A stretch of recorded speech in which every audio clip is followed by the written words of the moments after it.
आज भक्ति योग का प्रसंग है भगवत प्रेम। चित्त से सब काम भगवान के अर्पित करने से संसार से नित्य वियोग हो जाता है, यानी संसार से हम अलग हो जाते हैं और भगवान के प्राण होने से भगवान से नित्य योग हो जाता है। इस नित्य योग प्रेम में योग, नित्य योग में वियोग, वियोग में नित्य योग और वियोग में वियोग, ये चार अवस्थाएं चित्त की वृत्तियों को लेकर होती हैं। इन चारों अवस्थाओं को इस प्रकार समझना चाहिए, जैसे श्री राधा और श्री कृष्ण का परस्पर आपस में मिलन होता है, तो यह नित्य योग में योग है। मिलन होने पर भी श्री जी में ऐसा भाव आ जाता है कि प्रियतम कहीं चले गए हैं, और वे एकदम कह उठती हैं कि प्यारे तुम कहाँ चले गए। तो यह नित्य योग में वियोग है। श्याम सुंदर सामने नहीं है, पर मन से उन्हीं का गाढ़ चिंतन हो रहा है और वे मन से प्रत्यक्ष मिलते हुए दिख रहे हैं। तो यह वियोग में नित्य योग है, मतलब अलग भी है और सामने भी है। श्याम सुंदर थोड़े समय के लिए सामने नहीं आए, पर मन में ऐसा भाव है कि बहुत समय बीत गया, श्याम सुंदर मिले नहीं, क्या करूं, कहाँ जाऊं, श्याम सुंदर कैसे मिले। तो यह वियोग में वियोग है। वास्तव में इन चारों अवस्थाओं में भगवान के साथ नित्य योग ज्यों का त्यों बना रहता है। वियोग कभी होता ही नहीं, हो सकता ही नहीं और होने की संभावना भी नहीं। इसी नित्य योग को प्रेम कहते हैं, क्योंकि प्रेम में प्रेमी और प्रेम करने वाला दोनों अभिन्न रहते हैं। वहां भिन्नता, अलगाव कभी हो ही नहीं सकता। प्रेम का आदान प्रदान करने के लिए ही भक्त और भगवान में संयोग वियोग की लीला हुआ करती है। यह प्रेम प्रतिक्षण वर्तमान किस प्रकार है? जब प्रेमी और प्रेमास्पद परस्पर मिलते हैं, तब प्रियतम पहले चले गए थे, उनसे वियोग हो गया था, अब कहीं ये फिर न चले जाएं। इस भाव के कारण प्रेमास्पद के मिलने में संतोष संतुष्टि नहीं होती, संतोष नहीं होता, वे चले जाएंगे, इस बात को लेकर मन ज्यादा खींचता है। इस वास्ते इस प्रेम को प्रतिक्षण वर्तमान बताया गया है। प्रेम भक्ति में चार प्रकार का रस अथवा रति होती है: दास्य, सख्य, वात्सल्य और माधुर्य। इन रसों में दास्य से सख्य, सख्य से वात्सल्य और वात्सल्य से माधुर्य रस श्रेष्ठ है, क्योंकि इनमें क्रमश भगवान के ऐश्वर्य की विस्मृति ज्यादा होती चली जाती है। परंतु जब इन चारों में से कोई एक भी रस पूर्णता में पहुंच जाता है, तब उसमें दूसरे रसों की कमी नहीं रहती, अर्थात उनमें सभी रस आ जाते हैं। जैसे दास्य रस पूर्णता में पहुंच जाता है, तो उसमें सख्य, वात्सल्य और माधुर्य तीनों रस आ जाते हैं। यही बात बाकी रसों के विषय में भी समझनी चाहिए। कारण यह है कि भगवान पूर्ण है, उनका प्रेम भी पूर्ण है और परमात्मा का अंश होने से जीव खुद भी पूर्ण है। अपूर्णता तो केवल संसार से संबंध होने से ही आती है। इस वास्ते भगवान के साथ किसी भी रीति से रति हो जाए तो वह पूर्ण हो जाएगी, उसमें कोई कमी नहीं रहेगी।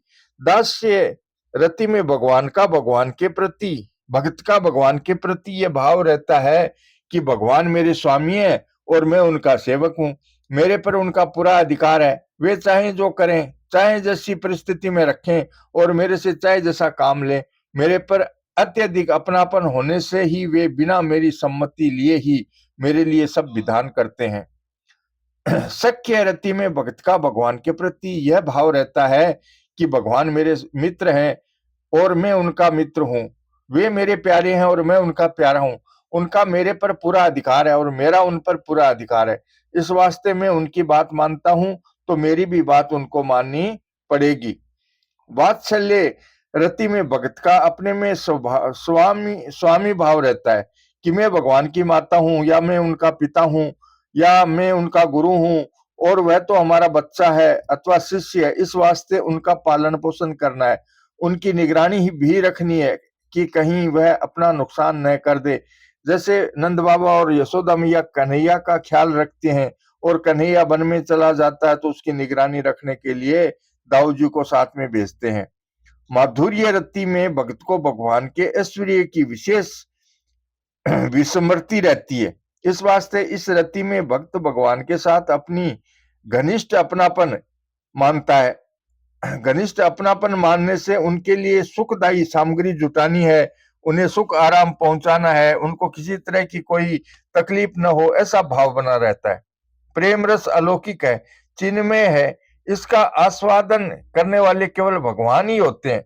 प्रेम में प्रेमी और प्रेमास्पद दोनों ही चिन्मय तत्व होते हैं। कभी प्रेमी प्रेमास्पद बन जाता है और कभी प्रेमास्पद प्रेमी हो जाता है। इस वास्ते एक चिन्मय तत्व ही प्रेम का आस्वादन करने के लिए दो रूपों में हो जाता है।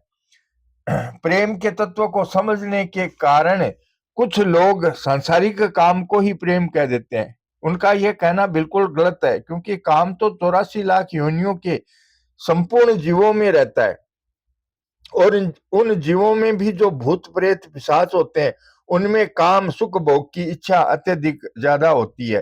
परंतु प्रेम के अधिकारी जीवन मुक्त महापुरुष ही होते हैं। काम में लेने ही लेने की भावना होती है और प्रेम में देने ही देने की भावना होती है। काम में अपनी इंद्रियों को सुख देना, उनसे सुख भोगने का भाव रहता है, और प्रेम में अपने प्रेमास्पद को सुख पहुंचाने तथा सेवा प्रायण करने का भाव रहता है। काम केवल शरीर को लेकर ही होता है, और प्रेम स्थूल नजर से शरीर में दिखते हुए भी वास्तव में चिन्मय तत्व से ही होता है। काम में मोह है, मुड्ढ भाव रहता है, और प्रेम में मोह की गंध भी नहीं रहती। काम में संसार तथा संसार का दुख भरा रहता है, और प्रेम में मुक्ति तथा मुक्ति से भी विलक्षण आनंद रहता है। काम में जड़ता की मुख्यता रहती है, और प्रेम में चिन्मयता चेतन स्वरूप की मुख्यता रहती है। काम में राग होता है और प्रेम में त्याग होता है। काम में परतंत्रता होती है और प्रेम में परतंत्रता का लेश भी नहीं होता, यानी स्वतंत्रता होती है। काम में वह मेरे काम में आ जाए ऐसा भाव रहता है, और प्रेम में मैं उसके काम आ जाऊं ऐसा भाव रहता है। काम में कामी भोग्य वस्तु का गुलाम बन जाता है, और प्रेम में स्वयं भगवान प्रेमी के गुलाम बन जाते हैं। काम का रस निरसता में बदलता है, और प्रेम का रस आनंद रूप से प्रतिक्षण बढ़ता ही रहता है। काम खिन्नता से पैदा होता है, और प्रेम प्रेमास्पद की प्रसन्नता से प्रकट होता है। काम में अपनी प्रसन्नता का ही उद्देश्य रहता है, और प्रेम में प्रेमास्पद की प्रसन्नता का ही उद्देश्य रहता है। काम मार्ग नरकों की तरफ ले जाता है, और प्रेम मार्ग भगवान की तरफ ले जाता है। काम में दो होकर दो ही रहते हैं, यानी द्वैधी भाव भिन्नता का भेद कभी मिटता नहीं, और प्रेम में एक होकर दो होते हैं, अर्थात अभिन्नता कभी मिटती नहीं। शीघ्र भगवत प्राप्ति कैसे हो? साधकों के सन्मुख दो बातें विशेष रूप से आती हैं, एक संसार की और दूसरी परमात्मा की। संसार नाशवान है और परमात्मा अविनाशी है। संसार से संबंध से दुख ही दुख होता है, और परमात्मा के संबंध से आनंद ही आनंद होता है। दुख का लेश भी नहीं होता। संसार का आश्रय कभी टिकता ही नहीं, और परमात्मा का आश्रय कभी मिटता नहीं। इन बातों को हम संत महापुरुषों से सुनते हैं, वेद पुराण आदि शास्त्रों में पढ़ते हैं, और खुद मानते भी हैं, परंतु ऐसा मानते हुए भी हमारा दुख दूर क्यों नहीं हो रहा है? हमें परम आनंद की प्राप्ति क्यों नहीं हो रही है? हमें भगवान क्यों नहीं मिल रहे हैं? अभी जैसे हरि शरणम कीर्तन हुआ, तो भगवान के चरणों की शरण लेना बहुत ही बढ़िया बात है, क्योंकि संसार का आश्रय टिकेगा नहीं, भगवान का आश्रय ही टिकेगा। ये बातें सुनते हैं, समझते हैं, मानते हैं, फिर भी वह गुत्थी कहाँ उलझी हुई है जो सुलझती नहीं। इस समस्या पर हमें गंभीरता पूर्वक विचार करना है। इस विषय में अनेक बातें कही जा सकती हैं, परंतु एक बात पर हमें विशेष ध्यान देना है, वह यह है कि बातें सुनने पढ़ने से केवल बौद्धिक या बातूनी ज्ञान होता है। परमात्मा तत्व की प्राप्ति में अपनी उत्कंठ अभिलाषा ही काम आती है। बौद्धिक या बातूनी ज्ञान कुछ भी काम नहीं आता। जिस दिन हमें संसार का संबंध सुहाएगा नहीं और हम परमात्मा के बिना रह सकेंगे नहीं, उसी दिन हमें परमात्मा की प्राप्ति हो जाएगी।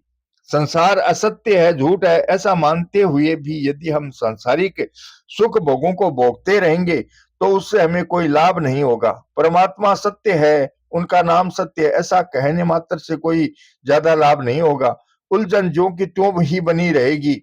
इस उलझन को तभी मिटाया जा सकता है जब हमारी वर्तमान समस्या यही बन जाए कि संसार से संबंध विच्छेद कैसे हो और परमात्मा की प्राप्ति कैसे हो। यह ठीक है कि हम परमात्मा की प्राप्ति चाहते हैं, तत्व ज्ञान चाहते हैं, मुक्ति चाहते हैं, भगवान के दर्शन चाहते हैं, भगवत प्रेम चाहते हैं, परंतु हमारी इस चाह की सिद्धि में एक बहुत बड़ी बाधा हमारी यह मान्यता है कि भविष्य में काफी समय के बाद भगवत प्रेम होगा, समय लगेगा, तब कहीं भगवान दर्शन देंगे, समय पाकर ही तत्व ज्ञान होगा, परमात्मा की प्राप्ति में तो समय लगेगा। ये सब, यह जो भविष्य की आशा है कि फिर होगा, वही परमात्मा प्राप्ति में सबसे बड़ी बाधा है। सांसारिक पदार्थों की प्राप्ति के लिए तो भविष्य की आशा करना उचित है, ठीक है, क्योंकि सांसारिक चीजें सदा सब जगह विद्यमान नहीं है, परंतु सच्चिदानंद घन परमात्मा तो सारे देश काल वस्तु और व्यक्ति में विराजमान है। उनकी प्राप्ति में भविष्य का क्या काम, इस तथ्य की ओर प्राय साधुओं का ध्यान ही नहीं जाता। वे यही मान बैठते हैं कि इतना साधन करेंगे, इतना नाम जप करेंगे, ऐसी ऐसी वृत्तियां बनेगी, इतना अंतःकरण शुद्ध होगा, इतना वैराग्य होगा, भगवान में इतना प्रेम होगा, ऐसी अवस्था होगी, ऐसी योग्यता होगी, तब कहीं परमात्मा की प्राप्ति होगी। इस प्रकार की अनेक आड़ें रुकावटें साधकों ने स्वयं ही लगा रखी हैं। यही महान बाधा है। जिस दिन साधक के भीतर यह उत्कृष्ट अभिलाषा जाग जाएगी कि परमात्मा अभी भी प्राप्त होने चाहिए, अभी अभी अभी उसी दिन उसे परमात्मा प्राप्ति हो सकती है। साधक की योग्यता अभ्यास आदि के बल पर परमात्मा की प्राप्ति हो जाए, यह सर्वदा असंभव है। परमात्मा की प्राप्ति केवल उत्कृष्ट अभिलाषा से ही हो सकती है। आप सगुण या निर्गुण, साकार या निराकार किसी भी तत्व को मानते हो, उसके बिना आपसे रहा नहीं जाए, उसके बिना चैन न पड़े। भक्तिमती मीराबाई ने कहा, हेली मास्यू हरि बिन रहो न जाए। हे सखी, मुझसे हरि के बिना रहा नहीं जाता। निर्गुण उपासकों ने भी यही कहा है, दिन नहीं भूख रेन नहीं निंद्रा, छिन छिन व्याकुल होत हिया, चितवन मोरी तुमसे लागी पिया। तत्व की प्राप्ति के बिना दिन में भूख नहीं लगती और रात में नींद नहीं आती। आप कैसे मिलें, क्या करूं, हृदय में क्षण क्षण व्याकुलता बढ़ रही है, उसे छोड़कर और कुछ सुहाता नहीं। संतों ने भी कहा है, नारायण हरि लगन में ये पांचों न सुहाते, विषय भोग निंद्रा हंसी जगत प्रीति बहुबात। ये विषय भोगादि पांचों चीजें जिस दिन सुहाएगी नहीं, यानी कड़वी अर्थात बुरी लगेगी, भगवान का वियोग सहा नहीं जाएगा, उसी दिन भगवान मिल जाएंगे।